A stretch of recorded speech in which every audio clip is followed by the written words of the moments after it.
Alright, Lancers, so this morning we did get the announcement of the 10th anniversary countdown campaign. It's a small additional campaign counting down the days to the anniversary, which at this point is less than 10 days away. And some of the standouts here are going to be the login bonus, the free Mind Golden Yuki dispenser, and also the 10th anniversary special countdown quest. But the main thing that we are going to talk about today is the announcement of the upcoming special limited time guild quests. Available from the 21st, so a day before the 10th anniversary does begin, all the way to the 27th. Now what this mostly does confirm is the two killers that we are going to see in part 1. A ranged human killer and a melee stun killer. Now with that, because the guild quest is so close, we also know what the attributes will be based off the enemy's final boss for each way. So in this case, the ranged human guild quest final boss is going to be a heart enemy, so that means we are getting a mind ranged human killer. And for the stun guild quest, the final boss is a power character, so we are getting a speed character. So this year's anniversary part 1 attributes will be mind and speeds.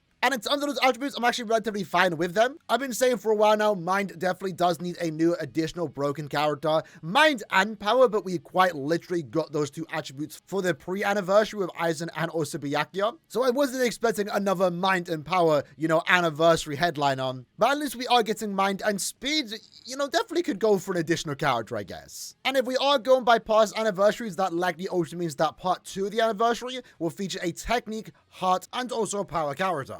Not guaranteed, but I would assume that would be the case. Because remember, likely during every anniversary, more often than not, each attribute gets a new character. And my assumption for the last couple of months now is that the part 2 will bring us a Technique Brave Battle unit. So for the most part, we should be getting a very good Spiritual Pressure unit, playable character in Heart, Power, Mind, and also Speeds. But what we are seeing here with this particular announcement, the upcoming special limited time guild quest, is what they did once this time last year. So likely this isn't going to be the norm, the difficulty that we will see in this guild quest. It's not a new additional guild quest difficulty, right? Even though an ultra difficult guild quest has been in the game's files for like years now. They aren't adding an extra 5th level, but the enemies themselves likely have significantly more HP, similar again what happened last year. Last year, Nightmare difficulty just saw an increased amount of HP the enemies do have, quite a lot by the way. It pretty much was have Kenpachi and Grammy, or you can't clear it, but you can still get relatively far without them and still potentially get more rewards than usual. And that's important to note too, with the higher difficulty, that means higher scores and also more rewards. I believe last time around, if you were able to beat phase 1 and 2, you did get around 250 orbs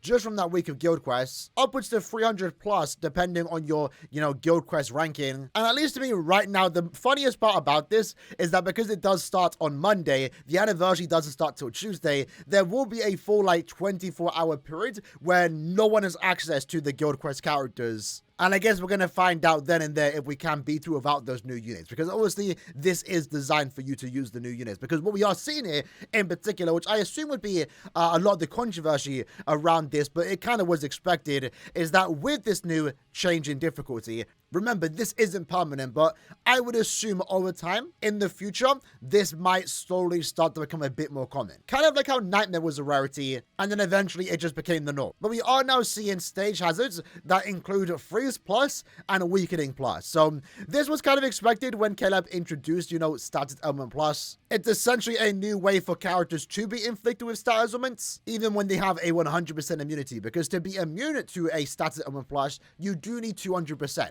So unfortunately, what this does mean going into the upcoming guild quest phase, assuming you aren't using those new upcoming characters, you are going to have to work around the status elements on the floor, because otherwise your characters will not be immune. Now we'll talk about how to get over that in a second, because recently we just got an addition in the game that's going to make this easier, but it is definitely something to keep in mind. So if we go back to version 17.0, the most recent update that we did get, like we did state in our previous video, I wasn't expecting this to happen so soon, but Caleb are basically giving us a cheat code or a way to deal with this new upcoming status plus element pools on the floor, because this skill, all status element resistance shed, has been in a way buffed to now just give you 100% resistance regardless of your current resistance. So if you are wondering right now and for the future, right, how are we going to be able to deal with 200% immunity when you don't have 200%? And one of the main ways is to use a character with this particular skill to give that immunity.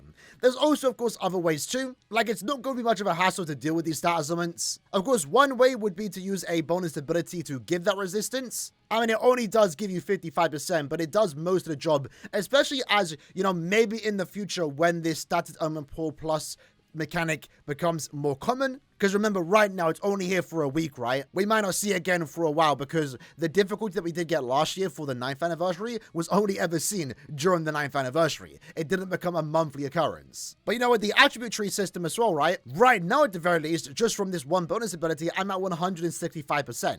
So almost there. In the future, maybe when this system does become more common, we might have more resistances built up through the attribute tree system, where all we might need to do is just give one bonus ability. For veterans, I guess you always have the option to use a very rare and old resurrectable soul trait. This way you can still get the built-in recharge and also the freeze duration, depending again on the phase that you are up against. But again, the main way we are going to deal with this, especially if you don't have the anniversary units, is to use the character with the shared status immunity, and right now, it low-key might be a comeback of one of the best supports in the entire game. Kind of like what we saw during, you know, Nightmare or Very Hard Guild Quest, and that was first added. Maid Orihime might have the biggest comeback once more. So if we were to hypothetically build a team, if you want to tackle the ranged human guild quest, right now, Byakuya is going to be your best leader, and then with that, you are also going to want to use Tenjiro. Now, lucky in a way for this guild quest phase in particular, you know, before this new anniversary unit comes out, is that it was always ever just these two units. Most of the teams that you do see in guild quest consist of Byakuya and Tenjiro. Sometimes they would throw in Halibo, but more often than not, that third character is just someone to boost Byakuya's damage output. Because Byakuya and Tenjiro normally is enough. And hopefully, for this upcoming quest, depending on the amount of HP they do have, hopefully, that is enough. But regardless if it is or isn't, this is going to be your best team. And having Maid Orihime in the team just means that you're going to be reliably keeping that boost active. Because since Tenjiro now has killer hit, he's a ranged human killer, right? You're not going to want to build him with recharge. Instead, you're going to want to use full normal attack damage so he can do the most damage possible. And that way you can just give Orihime full recharge, keep your team protected, because she provides the team boost and also barriers. But remember, also, the all-star shared immunity. So when this Orihime gets inflicted with a status omen, she will give extra 100% to Byakuya and Tenjiro, making it so they're fully immune to any freeze plus pull on the floor. I believe in this case it is freeze, right? Yeah, it is freeze resistance. I guess we won't know what the anniversary character is going to have, but I assume if you pull the anniversary unit, it likely will be